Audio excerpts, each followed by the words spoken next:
بسم اللہ الرحمن الرحیم۔ اگر ہم نے زکوٰۃ کو پراپر وے میں نکالا اور سوسائٹی میں اس کو پراپر طریقے پر یوز کیا تو زکوٰۃ دینے سے فائدہ یہ ہوگا کہ مالدار تو رہے گا، لیکن آنے والے دنوں میں جس کو ہم زکوٰۃ دے رہے تھے اگر پراپر وے میں زکوٰۃ دی جائے تو وہ آج کا غریب آدمی زکوٰۃ کے پراپر یوز اور استعمال سے کل کا امیر آدمی بن جائے گا، اور وہ ایسا ہوگا کہ وہ خود دوسروں کو زکوٰۃ دینے والا بنے گا۔ میں ایسا اس لیے کیوں کہہ رہا ہوں کیونکہ میں نے آج ایک کتاب پڑھی اور اس میں ایک واقعہ ذکر کیا گیا ہے، سوچا آپ سے کچھ شیئر کرتا ہوا چلو۔ حضرت معاذ ابن جبل رضی اللہ عنہ یمن کے گورنر تھے۔ حضرت عمر رضی اللہ عنہ کا دور خلافت تھا۔ حضرت معاذ نے حضرت عمر کو زکوٰۃ کا 1/3 حصہ بھیجا تو حضرت عمر رضی اللہ عنہ نے عرض کیا کہ اے معاذ، میں نے تجھ کو وہاں پر جزیہ اور ٹیکس وصول کرنے نہیں بھیجا تھا، یہ مال واپس لو اور وہاں کے غریبوں کو تقسیم کر دو۔ تو حضرت معاذ نے کہا کہ اے خلیفہ رسول،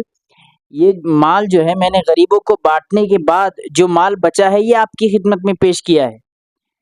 تو حضرت عمر نے وہ لے لیا۔ پھر دوسرا سال ہوا تو حضرت معاذ نے نصف مال یعنی آدھا مال حضرت عمر کی خدمت میں بھیجا زکوٰۃ کا، اور پھر آئندہ سال ایسا ہوا کہ حضرت معاذ نے سارا کا سارا جو زکوٰۃ میں آپ نے مال نکلوایا تھا لوگوں سے، وہ سارا کا سارا مال حضرت عمر کی خدمت میں پیش کیا۔ حضرت عمر نے پھر وہی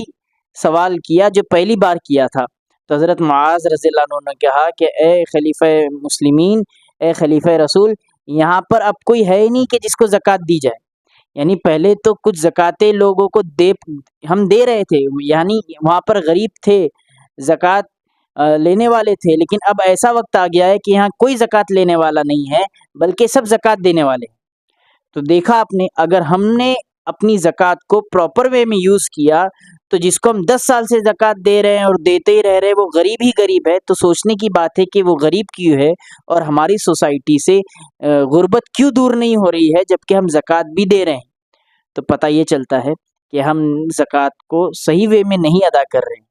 اور اس کو صحیح وے میں ادا کرنے کا طریقہ کیا ہے، یہ ایک سوال ہے جو میں آپ سے پوچھتا ہوں اور آپ کمنٹ میں ذکر کیجیے گا۔ پھر ملتے ہیں انشاءاللہ اگلے ویڈیو میں۔